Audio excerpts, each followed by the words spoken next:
Podcasters Roundtable, round 65, the challenge of being local, being a local podcaster, that is. Oh, Dave Jackson joining us just in time.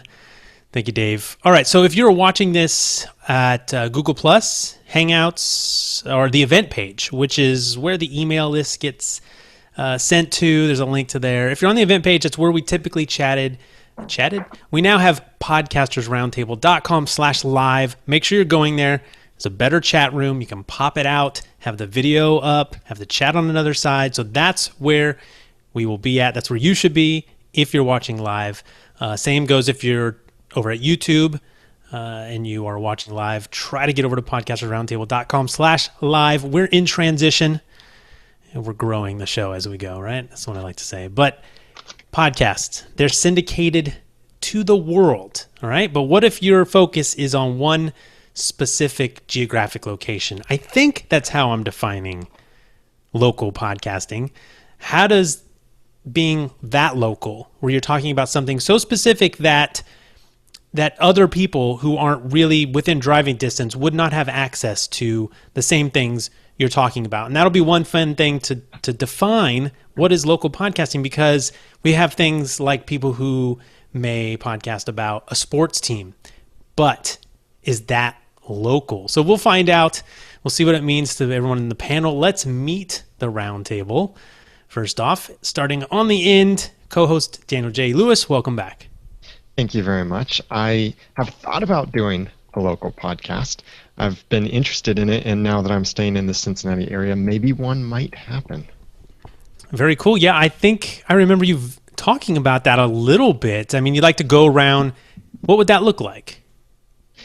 I think the idea was when we were going to move to Phoenix, which we're no longer going to do, I had the idea of doing some kind of podcast about Phoenix where my wife and I just explore different areas and discover interesting restaurants or things to do.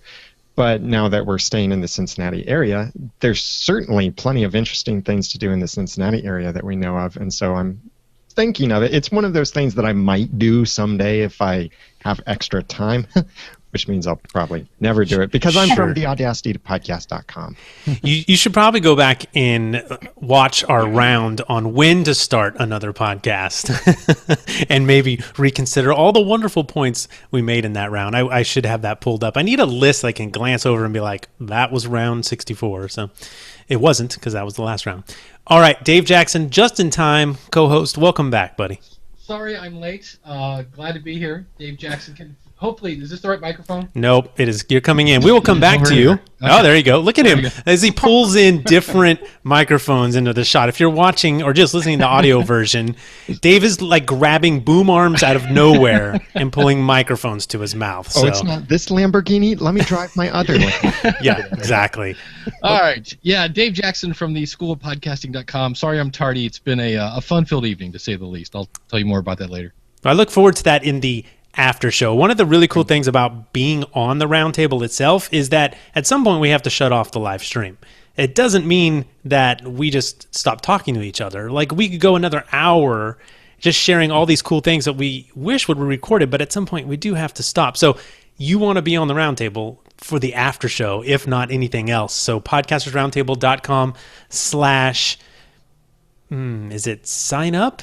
Just go to podcastersroundtable.com /guest, I remembered, to get on the list and tell us what you want to talk about. Today we're talking about local podcasting. We brought in new roundtabler Jason Norris. Welcome, Jason. Welcome. Yeah, thank you very much. This is very exciting, and I think I tweeted out earlier, nervous too, because I'm all about the audio and also the editing, and so with its video and live, that's a little bit, I can't do any of the things I'm used to. So no, everything looks and sounds good, so we are great. And next to you, virtually of course, is Karen, your first roundtable. Thank you so much for joining us. Oh, I'm so happy to be here. It's very cool. Yeah. And what's your podcast? What do I do? So I have a podcast called Seen and Heard in Edmonton. It's a podcast about bloggers and podcasters in Edmonton, Alberta, Canada, which is the city that I live in. So it's very local. I don't think anybody wants to listen to it who doesn't live here, and that's on purpose. I'm a former journalist and for the local paper, and I'm just really interested in local media and uplifting the local independent media scene here. The people that I interview are the bloggers and the podcasters that I interview have a mix of properties that would be interesting to people in the whole world and and things that would only really be interesting to people who live in Edmonton. Yeah, I will definitely revisit that where you say it's on purpose, that you are very specifically local. That's very cool. We want to dive into that. But welcome back to the Roundtable, Mr. Mike Dell, who has the distinct ability or a distinct pleasure. What do you want to say that? He was on the first Roundtable ever. So welcome back, buddy. I don't know if you've been back since, but no, I haven't. Been one of the founders of the Roundtable. There you go. You got to make some name up. But anyway, I'm from Podcast Help Desk, and formerly the Traverse City podcast. That was my local podcast that kind of petered out. Yes, formally the key word there. So we even have someone who started a local podcast and is not doing it anymore. That's a great experience. So I'm looking forward to hearing that. Let's just start where we ended there. And Mike, why don't you tell us, what was the show and why'd you stop? Well, I live in a very touristy area up here in northern Michigan, and also we have a lot of snowbirds.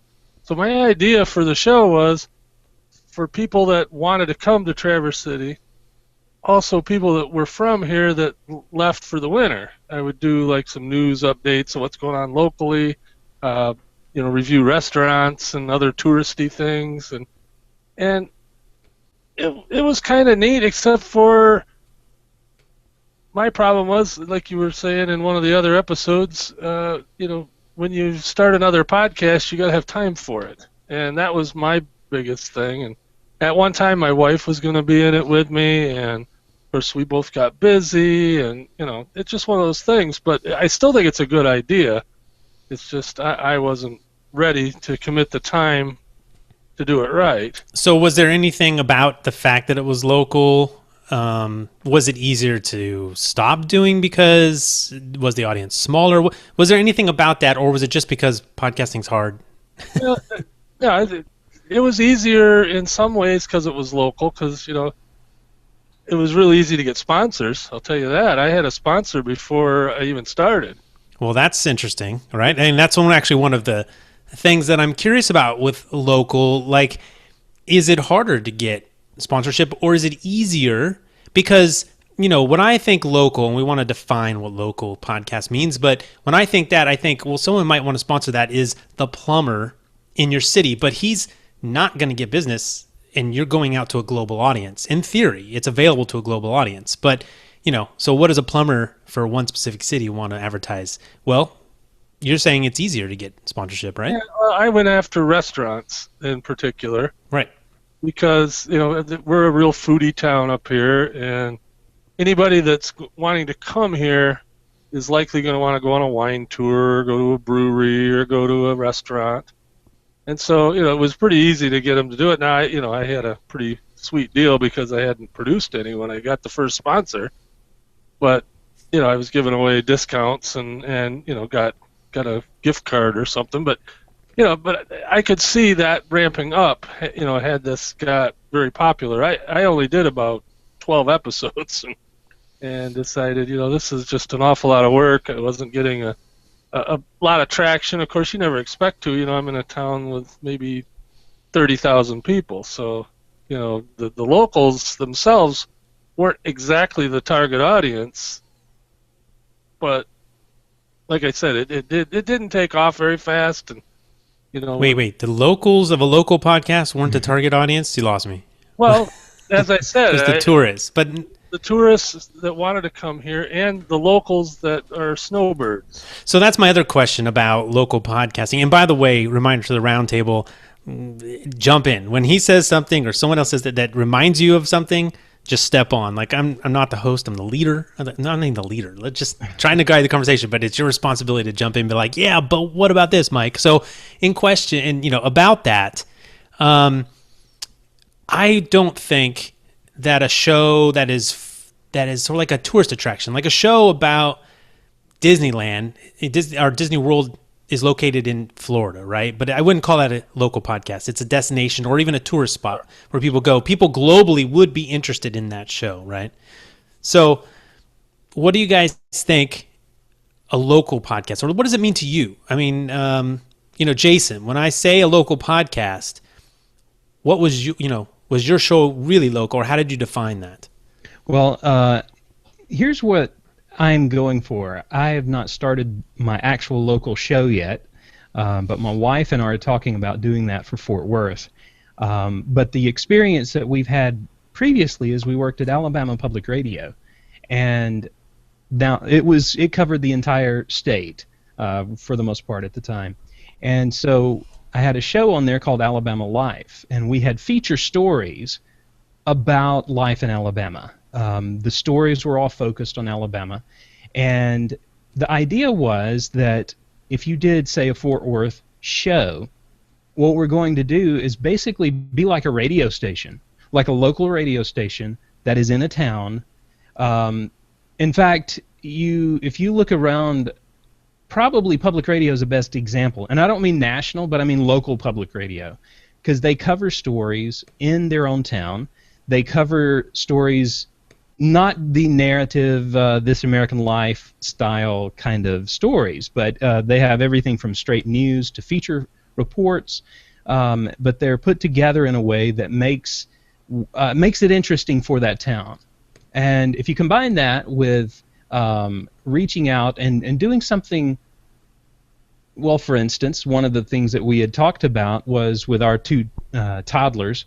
Well, we got one that just turned 4, so I guess not a toddler anymore.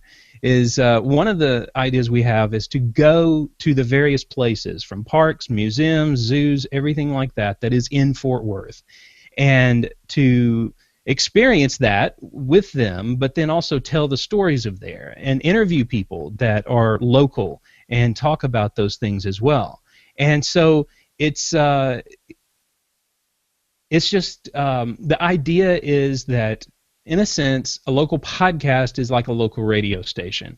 And when you're there and you're that close, then yes, I think that's what we're going to do, is reach out to our local chamber of commerce. We're going to talk to business people, both from our church and from just visiting other businesses that we know, and hopefully get to sponsors as well in all of that. I think in Edmonton, what I see from this scene is there's dozens and dozens and dozens of podcasts. I got a list of about 100, and some of them are locally made but meant for the world. But so you're saying 100 based in your area? Yeah. Wow. Well, our city's got about how a million large? people. About a million people in Edmonton. Okay, it's a lot of people. Yeah. And there's all kinds of everything, and some of them have quite a vast international audience, and some of them don't. But then there's a subset of that I would call locally focused, locally made podcasts, and those are those interviews that you're talking about, that are like interviews with local people or stories of local things. So there's one that's about the food scene here, and there's one that's about the theater scene, and there's all kinds of things that they're mostly interesting to people who live here, and people who live here deserve those stories to be told about them and about people that they're that are in their community. So they're not getting these stories any other way, or is it just a different, you know what I mean? What's the need there, right? You said they need to be told the stories, but are they not getting it from local newspapers, or is it just a different format? Part of it is the different format. I mean, on-demand audio is so powerful, right? That's why you're here. And I love that you call it on-demand audio. Like it's not podcast. I don't know. There is a shift occurring with different conversation. Yeah. But to be able to listen to it on your own time is powerful and useful. There's only so much that the local media can cover, and just like everywhere, local mainstream media is contracting here, and so I think that part of what needs to happen is for people who are interested in telling the stories of their city to fill the vacuum, fill the gap with themselves. The more voices, the better. Is that me? Oh, is that Karen? Sure. What did you? Is that my internet? No, that's her. Okay. Roger. Well, I think it's a combination. Okay. Nope. Am I So- okay? Nah, you think you're back. Okay. Jason is just sweating now because he's thinking, edit point, edit point. Live, people. It's live. So that reminded me of a thought before we went wonky. I was curious. What do you guys think? Something that is local, that is focused on a local community only, really. I mean, is there an advantage, disadvantage to being in iTunes? I mean, and being globally available? Seems pretty obvious, but I think, well, for one thing, being in iTunes makes it easier for your people to subscribe. Right. Especially if they have an iOS device. And if they're local and they're not used to subscribing to podcasts, you just tell them, hey, let me show you. You've got an iPhone? Okay, you already have a podcast app. Let me show you how to subscribe to it. And eventually we'll have that on the Google side as well. But the other thing is there are a lot of people outside of the area who will be interested in staying connected with their hometown. That could be someone deployed overseas. That could be someone who's just missing their hometown. yeah. And John Mooney wrote in before, and he said with his football podcast, they've gone local. He says they've kept it local. I'd be curious to know what that means exactly. But he says that many of the fans who've moved abroad feel that we give them a link to their home, especially when it's us chatting in a pub, as if they have been brought home for a half an hour. So yeah, very valid. And I heard that more. I saw that more than once. There's a couple articles online about being local from former Roundtablers. So That was part of my show. Was part of it was for the, as I call them, snowbirds, but people that have moved away and are from the northern Michigan area. my question is, has anyone got feedback like that actually is happening? Right? Like, thank goodness for the show. I feel real connected. What do you do with that? Do you pull those people got in more? Back after I stopped doing it. Yeah. Why did you stop? That's what that tends to happen. Yeah, somebody lives in Nebraska says, "Oh man, I wish we'd still do that show." Yeah. So it was getting out to people, but as the age-old podcaster problem is getting feedback. Right. Dave, local podcast. I mean, you're the man of 97 domains. Right. You have infinite amounts of shows. You've done a local podcast, right? Actually, I have not, but I am. I'm with Daniel. I'm thinking of doing one because right now I could only find 1.5 kind of podcasts about Akron, Ohio, and the one that's there is a little all over the place. So that's a good question. How local do you go, right? So why not Ohio? Why not, Akron, like you're talking city. And we talk about the distribution of the Me or him? That's him. Dave is silent. Dave, nope, take a break, Dave. Your internet connection needs a rest. Who wants to answer that? What was even the question? Well, How local is local, right? Yeah, right. Part of it depends on are there stories that make sense outside of the place? Like one of the Right. local podcasts I listen to is about the local theater scene. Unless you're going to travel to Edmonton to go to a play, it's of limited interest to you, but it's of great interest to the arts community here. I think the other thing is, what do your sponsors want, right? So some of the sponsors that I've got or have sold ads to so far, they're very Edmonton, and they want to reach people who live in Edmonton, and they don't ship outside of Edmonton really, and so that's who they want to reach. I'm about to approach another sponsor who is more interested in the whole province. So then I have to think about, well, do I expand my scope to all of Alberta so that they feel like they are achieving their goals? Right. And, we've heard sponsorship mentioned more than once, and sponsors is not generally an easy thing to get. Now, if it's free food at a restaurant every week, then the sponsorship is relative, right? So, I mean, any sponsorship is easy to get. If I just say, I'm going to plug you, you plug me or something. But, money that you can, run a podcast off of, that's fair to the time you put in. And I won't ask anybody what you make from your sponsorship. But, how is that conversation going? Do they want what kind of numbers do they want? Do they ask? I mean, because in theory, and we could discuss whether a local podcast sees less numbers. I mean, if you judge based on the median number that podcasts get, average podcast median per Libsyn gets like 150 downloads. So I don't know who those podcasts are. I suspect they're not very consistent, but I'm sure we all get more than that. But yeah, I'm curious about that question with sponsors. How's that conversation go? Do they focus on the audience? In my case, he wasn't focused so much on the numbers, and I told him this is a great deal. The guy that owned the restaurants that I had on mine as sponsors, I told him this is a good deal until I start getting some numbers, and then we're going to talk some more money. But it was good for him. He actually did get a couple of people come in, mention the show, and all that. But I also had a pretty good marketing idea too. So we'll get to that later, I guess. Yeah, we'll definitely talk about how to sort of promote a local show on a global medium, right? And I'm very curious about that. But I think it depends though, like on where you are, because in Fort Worth we have about 800,000 people. So even if only 1% of them even decided to download the podcast, that's a big number. But I grew up in a city that had 4,000 people. And so if I were there trying to do a local podcast, I wouldn't focus on the city. I would probably spread it out to the county or region or something in order to have potentially more people that would be interested in that. But Karen, I mean, what do you think the number?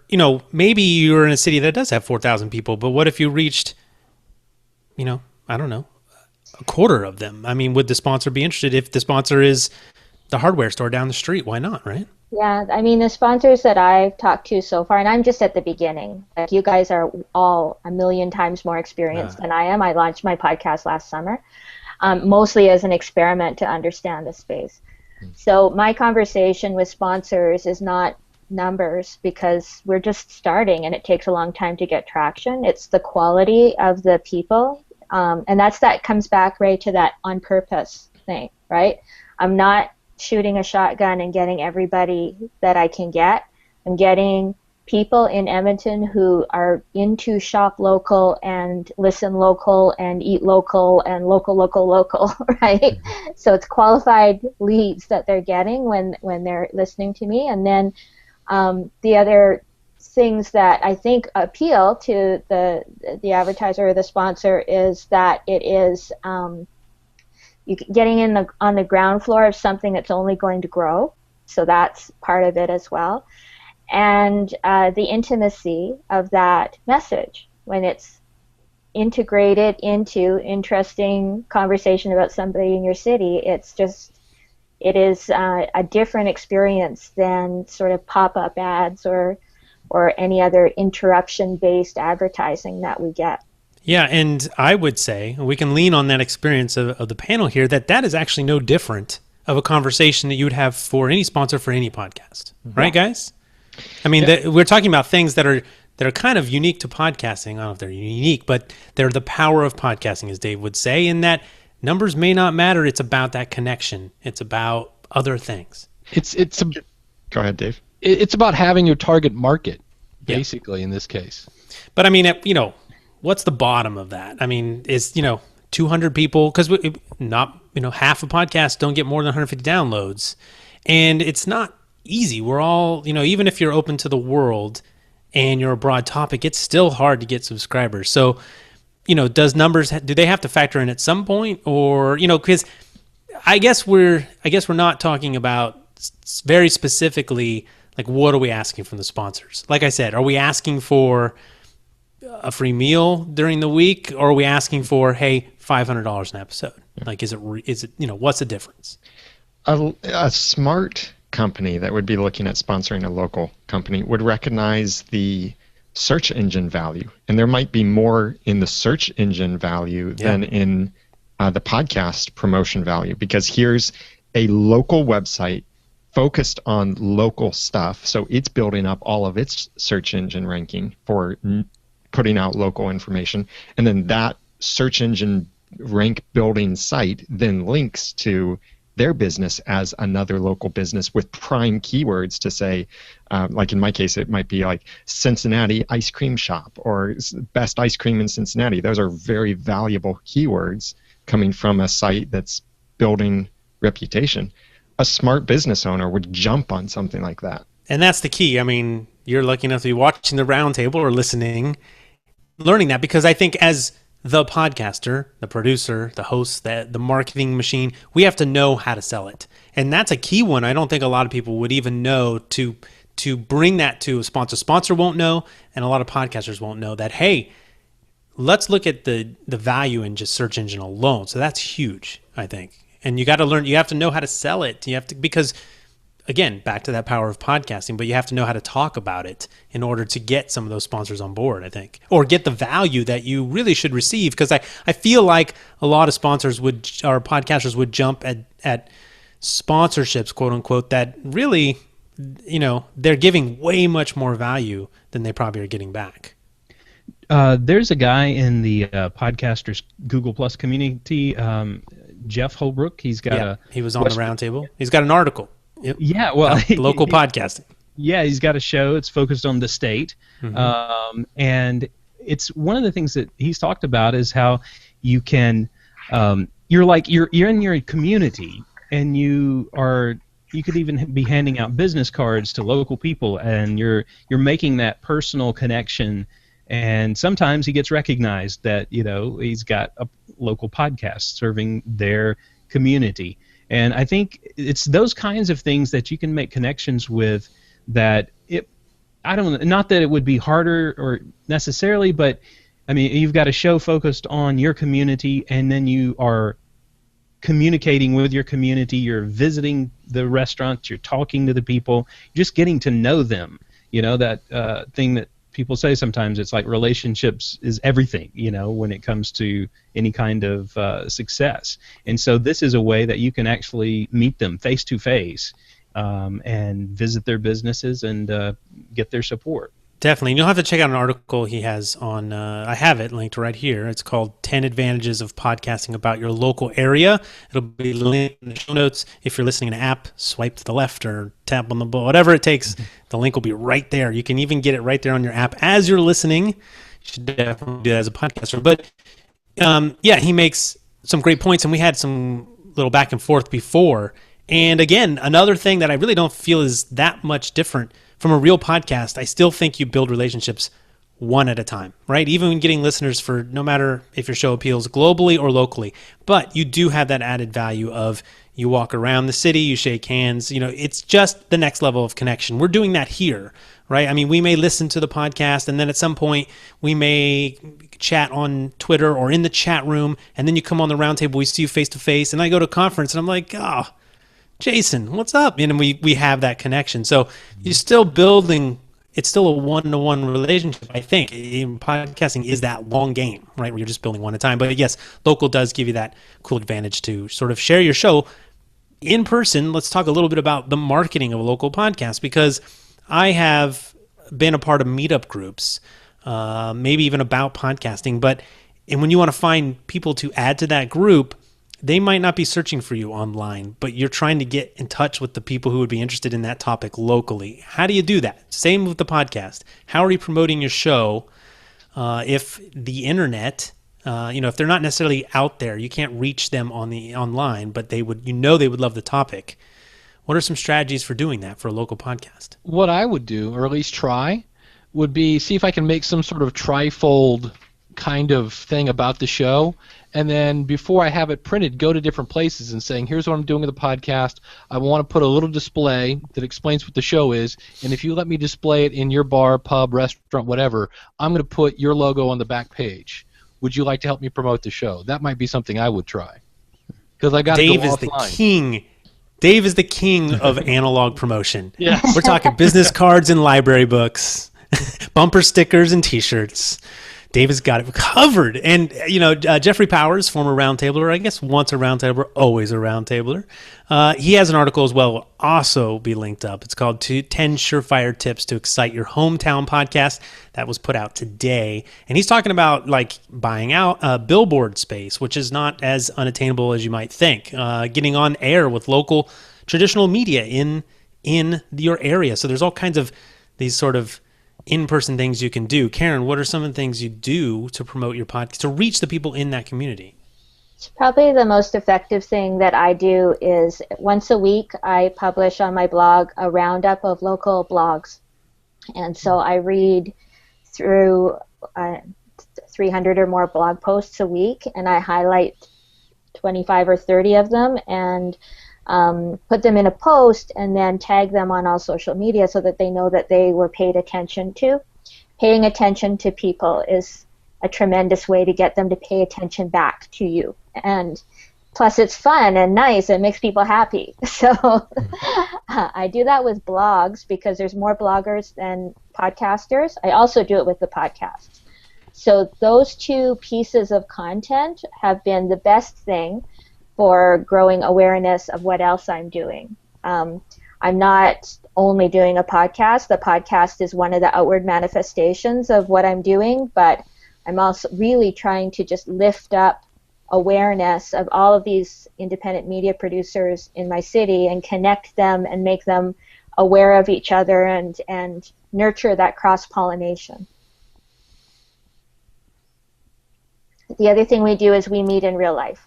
So that helps too. IRL. I inserted like a lot of silence there. I was just waiting. I was like, I'll try this interview strategy of just being really quiet and see what happens. I got another tip out of you, so that was good. I want to make Daniel and Dave jump in. Like, what do you guys think? Promotion. I mean, you don't have local. I mean, how would you promote a local podcast, Daniel, if you were going to start one like you said you might?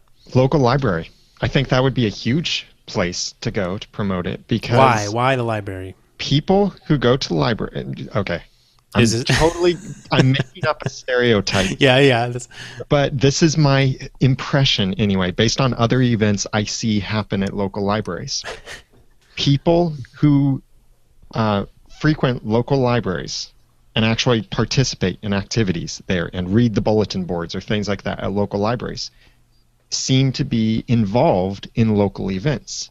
So if there was something there that appealed to them, then or you even you have an event at your local library. Maybe you do something like you just do some little thing like come sample the top 10 chocolates from the greater Cincinnati area. I don't know, something like that. But do something cool at a local library, get people there, and then that could tell them about the podcast, or just market straight to the patrons of the library with the library's permission, of course. But that would probably be pretty easy to get.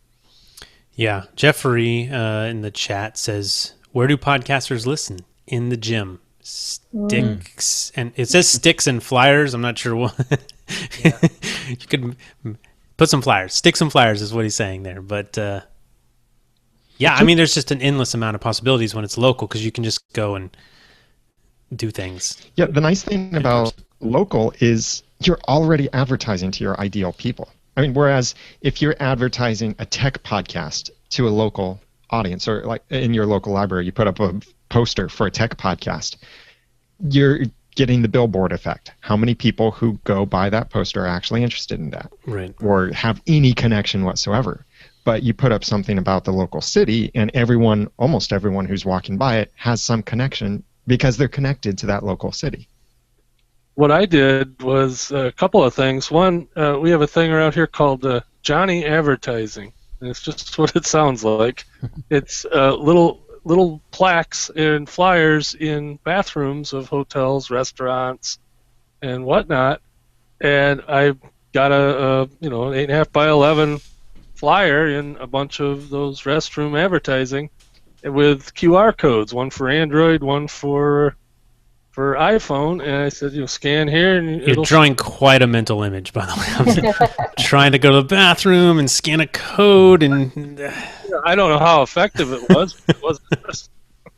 And then the other thing I did is I got on the #1 local morning radio show, and there you go. On there quite a bit now, but I had basically a half an hour to talk about this new endeavor on the radio. Got it. So the actual motivation to start a local podcast was just to become a local radio star. I see. Now I get it. I see how this works.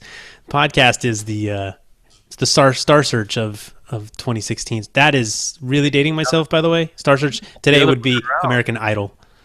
I think in my case, it's the other way around. I've got two of the DJs over there doing podcasts now. So yeah, well, they have to, right? Or because pretty soon the radio station is going to kick them out. No, come on. But I think even though you guys have been podcasting for a long time, in a way, podcasting is new enough that it's still a story to the mainstream media. Like, I just actually did an interview with a local, one of the local TV stations today, and she just wanted to know, what am I doing? Right? How much did you have to explain what a podcast was? I mean, podcasts, I don't know who said it, but maybe Dave. They can't even drive yet. Yeah, that is hard to explain to my mom and my grandma for sure, but they're getting there. Internet, radio, TV, go with that one. Yeah. I just want to do a shout out to the public library in Edmonton, because not only would they be a great place, and they are a great place to find new listeners, but they have a maker space with studios in it, and that's where I record my podcast often. So libraries are changing. They're not just books, and they can be a great place for the new way that we share information. Yeah, that's fantastic. I mean, we're always talking about budgets and podcasting and how much does it take, and it being accessible to everyone, but it's some people still could be excluded. But I mean, if you can go down to the library and record a podcast, I mean, almost no reason that literally anyone can start a podcast. So that's actually very cool. So hopefully, I'm sure, Daniel, you spend more time in libraries than I do, apparently. So maybe you should get, as the local expert, you should be getting your library into podcasting, actually. Actually, I seriously should be spending more time at the local library, because I did discover, and hey, now that I'm staying in Cincinnati, I can actually take advantage of this. The Cincinnati Library has a podcast studio, a video studio, a 3D printer, a banner printer. I mean, I could print all of my stuff for a local podcast there at a local library, and it would cost pennies. It's like Amazon S3 for physical products. The library, who knew, right? I mean, it's so cool. It's like the YMCA. They both need better press, because I went into a YMCA recently for the gym, and I was like, they have more modern tech here than they do at at other gyms. So you got to check out what's going on. That's for sure. We definitely want to keep our libraries alive. All right. Well, what else? I mean, local podcast. What isn't a local podcast? Would a podcast about the Bengals? We might know somebody who does one of those. Would you consider that a local podcast? No. Yeah. Why not? Because when Nick says they're playing the Panthers this week, I can actually enjoy that if I'm in Nebraska. In theory. Or football fan.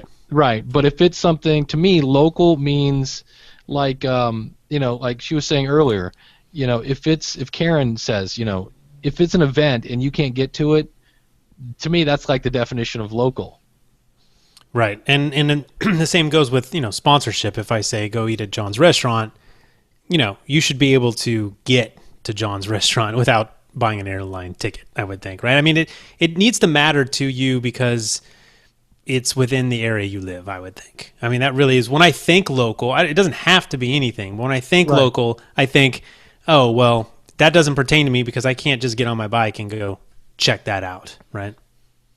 There are plenty of different things you could consider for local. Sorry if I spoke over someone, my headphones just disconnected. You could, beyond just food or stuff like that, but activities, you could do news, you could talk about local small businesses, or like Rob Walsh from Podcast 411 and VP of Podcast Relations over at Libsyn has a Kansas City startups podcast. And he almost made it to this round, so yeah. He almost did. And that's a local podcast too, and he's interviewing startups and talking about the startups in the area. Which I think is really a blend, because I think anyone interested in startups would get value out of that. However, he is focusing on Kansas City area startups. So I do really still think that sort of teeters on, it could have a broad appeal, or at least someone in Mexico or Russia could listen and still get value out of that. Now, on the thought of a sports show, Alan in the chat room brought up something good. He said, in theory, a sports show may not be local, but as someone who does a sports show, I can tell you the vast, vast, vast majority, that's a 3 vast rating there, majority of the audience is going to be local. Right. Yeah, that's true. Yeah, if there's an Alabama Crimson Tide podcast, most of the people are going to be in Alabama who listen to that.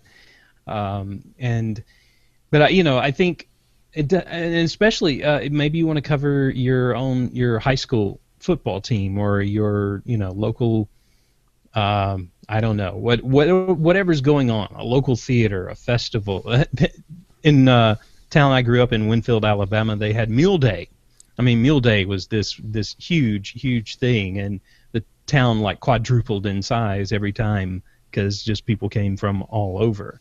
But there are ways to cover events that happen in a place, but you also have the local people that are there. There are some interesting people in your town, in your community, that, for instance, I have a lot of stories here from Alabama because that's where I'm from, but there was a storyteller. Her name's Catherine Tucker Wyndham. She wrote a book called 13 Alabama Ghosts and Jeffrey. But she would tell stories, and they would play them on the radio. And so the same kind of thing. I mean, I just was looking up in Fort Worth, there's some local storytelling groups here that could become a podcast too, where they're telling stories, maybe about the community, or just the fact that they're from that local community and they're doing their storytelling that makes that interesting. I have to say the chat is broken into a tech gear conversation, Yeah. So local podcasts are not meant for everyone. So people watching this, if you're not thinking about starting a local podcast, maybe it doesn't apply to you. But Well, can I bring in the idea of locally Please. made but not locally focused? Because so Edmonton happens to be, strangely enough, an epicenter of Doctor Who podcasts in the world. So radio, it is a little bit. So, radio. is there a link there because I don't watch? So maybe is somebody from there? I mean, what do you think? What's your theory? I want theories first. Now we're going to turn into a TV fan podcast, but Extra cool people live here. Okay, I'll take it. That is as plausible to me as anything else. So I don't think that I know the vast majority of the audience for Radio Free Skaro or Verity does not live in Edmonton, but being able to tap into the local community to increase their listenership, and also for those of us who are doing local podcasts to be able to tap into their expertise in podcasting is also very valuable. So that's why I think that it's fine for locally based and locally focused to mix, because we help each other. Yeah, again, community seems to be such a strong theme around podcasts, that whether you are really narrow focused or broad, it still really is that connection to the listener, or maybe even, like you said, other people in your community. I mean, meetup groups. How many of you belong to a podcast meetup group in your city? Raise your hand. I do. There you go. Mike, no? What's going on? You got to start one, buddy. We have a Traverse City Geek Breakfast, so there's a couple of podcasters there. There you go. Well, I mean, just another spot to promote your podcast, your local podcast. All right. Well, do you guys do anything else? Have you considered local events or based around your podcast or something like that? I'm just curious. I'm not a local podcaster, so what else do you do with a local show? Let's answer that one first before I move on to another one that I have all of a sudden. So I organize a monthly meetup where I have a panel of local podcasters talking about a particular issue that we would want to resolved. So the last one was how to promote your podcast. The next one's going to be how to monetize your podcast. It's kind of like Podcasters Roundtable, right? So, but in real life, and so that we can meet each other. I think that can be a powerful way to keep that community growing.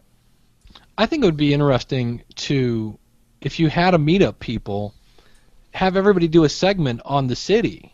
Now you've got a whole team of people, and all they have to say is, hey, next up, we have Jim from the whatever podcast talking to restaurant owner, Ingrid from blah, blah, blah.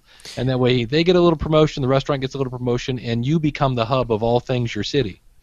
Yeah, that actually kind of reminded me, that's similar to what I was thinking as well, and asking, do you feel responsible to cover everything about your city, right? If your show is about your city, how responsible? And, because I was thinking if you did a local show, because I've thought of it too. I'm a podcaster. Don't be crazy. We all think of other shows we can do. It's a bit of an affliction. But, bringing in, you're like, well, I will go and I'll get the top maybe chef in my city to talk about food or something, right? And then he can promote his restaurant and stuff like that. So, what about that? Do you feel responsible to? Is your show about the area and then about a certain topic in that area, or is it? I take on pretty much anything that involves the local area that I'm in. You could do that, but I think in a way, you would apply some of the same principles when you're choosing, a niche, a topical kind of niche. You would decide, what is my goal? I mean, when I've talked about my wife and I taking our kids, I mean, that would be appealing to families, and we're talking about, hey, you can take your kids to this park, this zoo, this whatever, that kind of thing. But, you could also have it's discussing local things. I'm not as interested in news. I don't think I would want to be just covering every, wreck or every crime or everything like that. But you could just cover some things that certainly the news is not going to cover. Just some interesting events and places and people, the history, the government. Oh, you mean like happy things. Stuff? Right, it's happy stuff. I mean, I can't remember who it was, but I found a podcast. I played an episode. It was someone local, and they were just complaining about how basically how corrupt their council was and things like that. And it just came across really like someone who's just complaining, but then they have a soapbox on which to complain. Sure. Have microphone, share conspiracy theory. I mean, it's very, anyone can podcast, so you could get anything. And that's the key, is there are so many opportunities, even for a quote-unquote small podcast or a local podcast, to break off into you could have so many podcasts just within a city if you wanted to be like, arts and culture in Edmonton, or, you want to do food. And I mean, so, do you cover it all? I mean, obviously it depends on the personal goals of the podcaster, but I'm curious what you think is a good way forward to, get an audience. So, I mean, if you're excluding people even inside the city because you are just a foodie podcast about San Francisco food, even harder, or is it easier to find your audience, I guess? Well, I think a way to maybe solve that problem is through a network. And that's what I'm interested in doing. So that's a tough ask, because doing a podcast is hard, right? And I wouldn't want to maintain that network, is all I'm saying. It's very hard.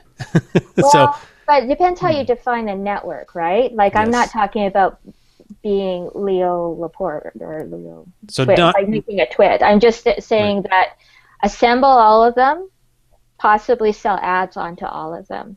I'm really interested in what the Chicago Podcast Co-op is doing, which Cards Against Humanity has kind of made this marketplace where they've got all the locally made podcasts on a website, and they've got local businesses that want to support that community and also get the word out about their businesses to the coolest people in Chicago. And that's a very interesting thing to me, to see if that could work in any other city. Goat Rodeo in Washington, D.C. Again, that's like a little bit of a different way of doing it. I think they're producing their own shows, trying to be I don't like a think it's small local gimlet. at all. Yeah, I've seen the articles come out, and I was like, I saw a couple articles come out holding them out as like local podcasts. I was like, no, it's not. They're talking about politics in Washington D.C. I mean, that's politics.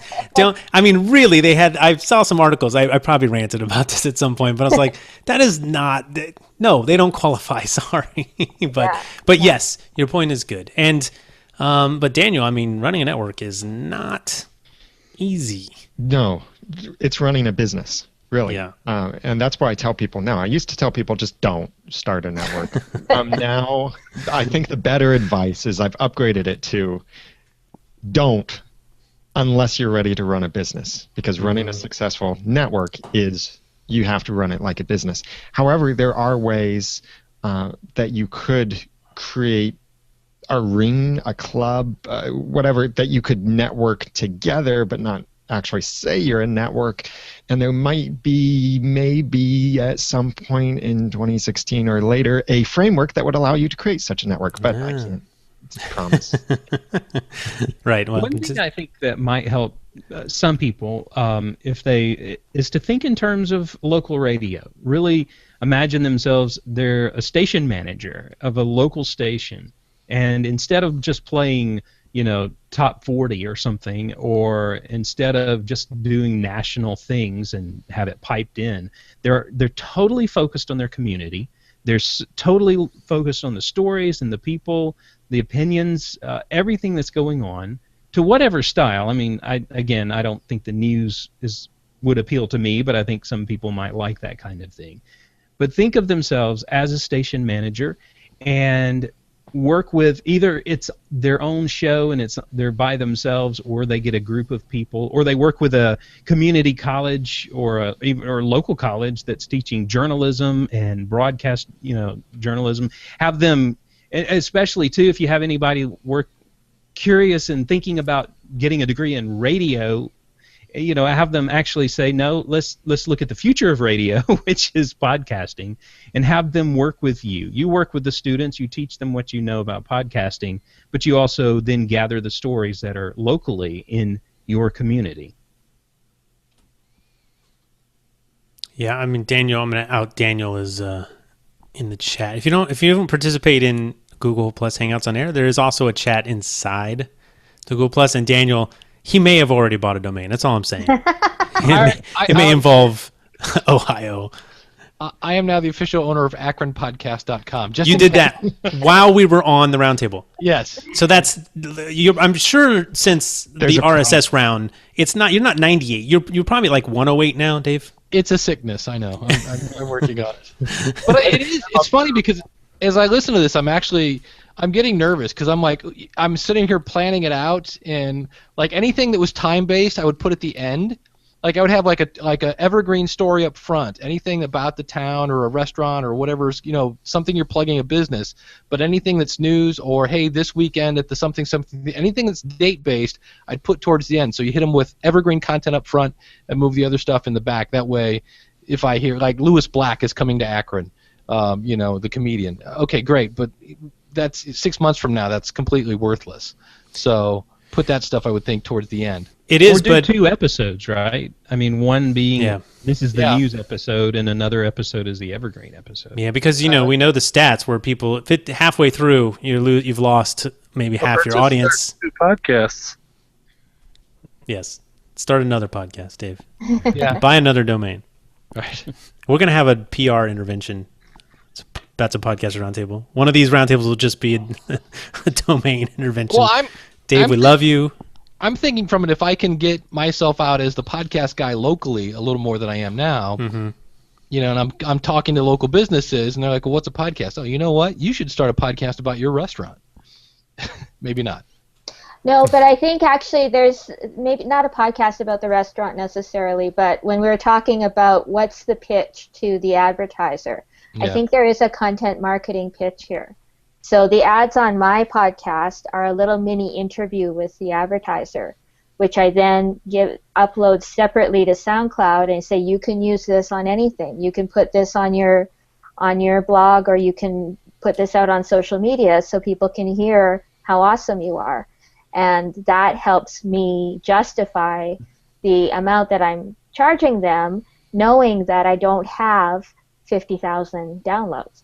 Yep. And just for the record, just so everybody knows, both Blueberry and Libsyn have the ability to embed players now. It's not just a SoundCloud thing. Oh, really? Yeah. So, not that I'm anti-SoundCloud, but I'm No, anti-SoundCloud. No, you are.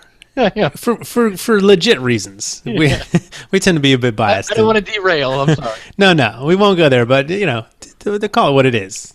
You're not a big fan, but that's fair. When it comes to podcasting, come on, man. They're not a podcast company. We won't derail too much. Jason Bates in the chat says, stick to what you know in your market. Also, make sure you know your audience. If the audience you're going after is local, then your podcast should focus on local things related to the podcast you want to have/create. A point I would also throw out is if you're in a city that has, I have somebody now that's doing the Quick Start thing at the School of Podcasting. He has problems doing stuff because he doesn't have the bandwidth. He's in the middle of nowhere, and that's where you might want to. To me, I would kind of want to go back and go, is this a good idea? Because you need the internet to get to listen to a podcast, and I'm like, if it's, I don't know. I'm not in that situation, but that would. To me, I kind of scratch my head and go, well, first one is connect to the internet, and if your internet's, a 44.8 modem, that could be a problem. Then go to your local library. There you go. Find the library. Start the local I don't library think they have a podcast. library. I worked with someone who, they were working to take local podcasters in the city and during like emergency events, mobilize that group as someone who can put out the word about things going on and keep informed, sort of like they would call in the ham radio operators, and do that. They have a team of those, and they were looking to maybe do something like that with podcasters too. So, using local podcasters as a resource, not just their show, because their show's not going to be so relevant, but if you can get the news out in that format, there's a lot of interesting things to consider about being local. Something I would give as advice is for your title in iTunes, if you're not naming your podcast with the name of the city as part of the actual name of your podcast, for that title field as it goes out to iTunes, make sure the city name is there. While we're doing this podcast, I was just checking iTunes for what podcasts are there about Cincinnati, and I was surprised by a particular friend we know whose podcast does not show up as a search result for Cincinnati because the word Cincinnati isn't in that person's title. That will probably change. And Kim says, if Dave is quiet on Podcasters Roundtable, he's probably buying another domain.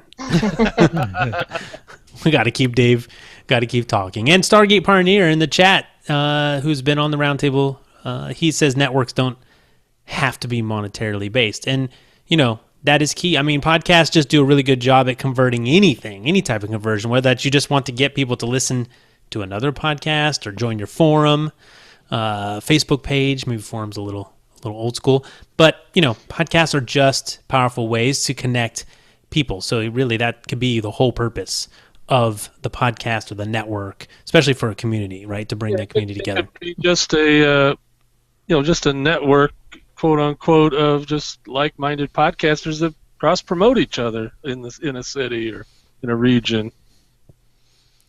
Yeah, you just have to be careful not to become a Facebook page where everyone posts their most recent episode and no one cares. Right. Check out my show. No, you check out my show. You check out my show. Yeah, it's very cool. It's a lot of local podcasting has always been very interesting to me because podcasts, we're a global medium. You put on iTunes, anyone can listen anywhere. But I think there's probably a lot more success with local podcasting than we know about, especially since it's not necessarily it won't be a blockbuster show or a global phenomenon. People other than locally, those who's going to write about it, and we may not know about it. So if you have a local show, definitely let us know and tell us. Just email me, ray@podcasterroundtable.com. Tell us about your success, what you're doing with it. What is, I love when Karen, when you said the best thing you've done to sort of grow the audience, like that was key. I was like, oh, check that off. We got the best tip that we need. So that's really good. So send us your best tip, but I'm going to wrap it up here. Let us know where we can find your local show. Dave has a new domain. No, I'm kidding. Let me know where you can find your podcast. If you have any closing thoughts, feel free to throw those in as well. But thank you. And yeah, Daniel, thanks for co-hosting duties once again. I'm Daniel J. Lewis from theaudacitytopodcast.com. No local podcast yet, but maybe someday. Yeah, theaudacitytopodcast.com/Cincinnati. No, I'm sorry. Dave Jackson. So I'm going to have to make that link do something. Yeah, that's right. I just put out there. Most people, it'll like, you better do all the misspellings too, because that's a long domain. Dave Jackson, we only cost you one domain this time, so That's it. So it was good. I'm trying to productive. figure out how I can get LeBron James, Devo, and Chrissy Hind on my show. Dave Jackson from the schoolofpodcasting.com, and I really do have a lot of wheels turning in my head. This is not good. Yeah, it's not good. Let's maybe Dave needs a couple weeks off the roundtable. Yeah. Jason, thanks so much for joining us for your first roundtable. Awesome job. Audio sounded great. Yeah, I am at onthego.fm. That's onthego.fm. And one of the things, it's a meta podcast right now, but one of the things that I've been doing is the local. And so I got a domain name too, in addition to that one. It's podcastlocal.com. That's podcastlocal.com. And that will actually introduce you to the things that I've been personally exploring, including our 7 ways to podcast. It's a on-the-go guide that is available at that place as well. Very cool. And Karen, I know you have to run. Thank you so much for your first roundtable. And Karen's a great example of someone who just kind of got caught up in the conversation, probably had no clue what the roundtable was. And I drew her in. I think someone else said, hey, my friend does a local podcast. I was like, well, do you want to be on the roundtable? Perfect. Yeah, thank you. That was so nice of you. Thank you, Kevin Lloyd, if you're watching, for connecting us. I'm at Seen and Heard in Edmonton. That's SEEN and HEARD. Don't choose homonyms for your name. Yes. Seen and Heard in Edmonton. The website is Seen and Heard YEG, YEG. That's the airport code for Edmonton, and that's what we use on Twitter to conserve characters. So seenandheardyeg.com, and I'm on all the social networks like that too. Awesome. Thanks so much. And Mike Dell, thanks for joining us once again, even though you're no longer doing your show. It'll come back.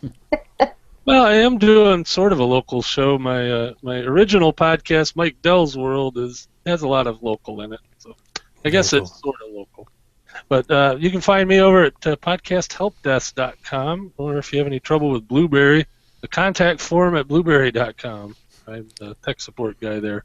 Mike is one of the guys on the other side of that blank page. All right. Thank you so much. Podcastersroundtable.com. We'll see you next time for round 66. Goodbye. Big waves to everybody. See ya.